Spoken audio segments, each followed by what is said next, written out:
রাজা রামমোহন রায়, যার জন্ম 22শে মার্চ 1772 সালে আমাদেরই এই খানাকুল থানার রাধানগর গ্রামে, যিনি সতীদাহ প্রথা বন্ধ করেছিলেন এবং যার নামে আছে নিজস্ব একটি কলেজ।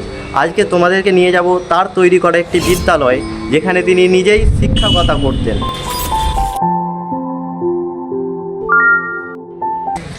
এখন তোমরা আমার পিছনে যে বাড়িটা দেখতে পাচ্ছ, এটাই হচ্ছে সেই বিদ্যালয় যেখানে তিনি শিক্ষকতা করেছিলেন।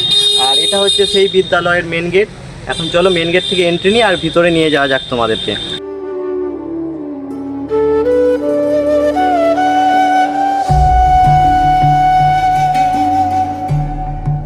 তোমরা প্রথমে মেন গেট থেকে এন্ট্রি নেওয়ার পরেই এখানে সামনে কিছুটা এরকম মন্দির টাইপের দেখতে পাবে, যেখানে এখানে রাজা রামমোহন রায়ের ব্যাপারে কিছু একটা লেখা আছে। আর তিনি যে বিদ্যালয়ে শিক্ষকতা করেছিলেন সেই বিদ্যালয়টা ঠিক সামনে। এটা হচ্ছে সেই বিদ্যালয়ের সিঁড়ি। এই সিঁড়ি দিয়ে তিনি বিদ্যালয়ে উঠতেন। আর বিদ্যালয়ের ভিতরে যাওয়ার আগেই তোমরা দেখতে পাবে এখানে একটা সামনে ওনার বড় ছোট করে একটা মূর্তি রাখা আছে।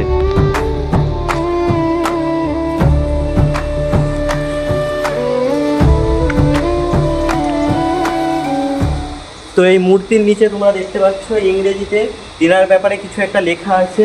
আর এই বিদ্যালয়ের প্রথমেই দেখতে পাচ্ছ তোমরা একটা বড় পাড়া দরজা, আর তার পাশে লেখা আছে রাজা রামমোহন রায় স্মৃতি মন্দির। আর এখানে তার সাথে সাথে আরও কিছু লেখা আছে রামমোহন মেমোরিয়াল হল। এখানে ইংরেজিতে প্লাস বাংলাতে সব রকমই লেখা আছে। তো এখন ভিতরে যাই, ভিতরে দেখি আরও কী কী আছে।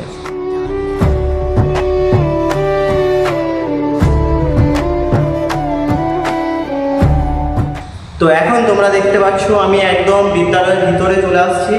ভিতরটা পুরোটাই ফাঁকা। তোমরা ভয়েস শুনে অবশ্য বুঝতে পারছো ভয়েসটা ইকো হচ্ছে বারবার। আমার পেছনে আছে একদম মেন দরজা। আর এখানে ভিতরের দেওয়ালে আমরা যেটা দেখতে পাচ্ছি বেশ খুব সুন্দর সুন্দর কারুকার্য করা আছে। এখানে রামমোহন রায় প্লাস আমাদের এখানে আরও কিছু কারুকার্য করা আছে। এখানেও তোমরা দেখতে পাবে চারিদিকে দেওয়ালে এইরকম কিছু বাদামি রঙের বাক্সতে তোমার খোদাই করে কারুকার্য করা আছে। আর এর ভিতরে প্রায় তোমরা অনেকগুলোই দরজা দেখতে পাবে বড় বড়।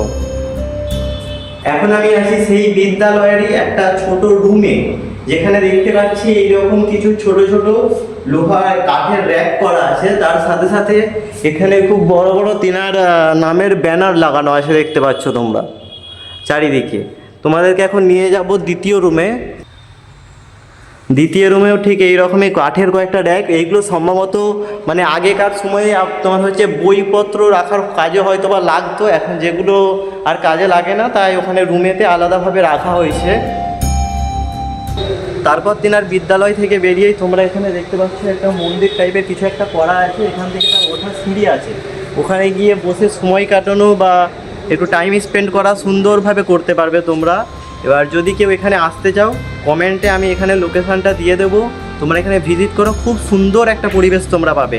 আর এখানে পাশেই আছে তিনার তৈরি করা একটি লাইব্রেরি, যেটা হয়তো বা বন্ধ বা খোলা আমি ঠিক বলতে পারছি না।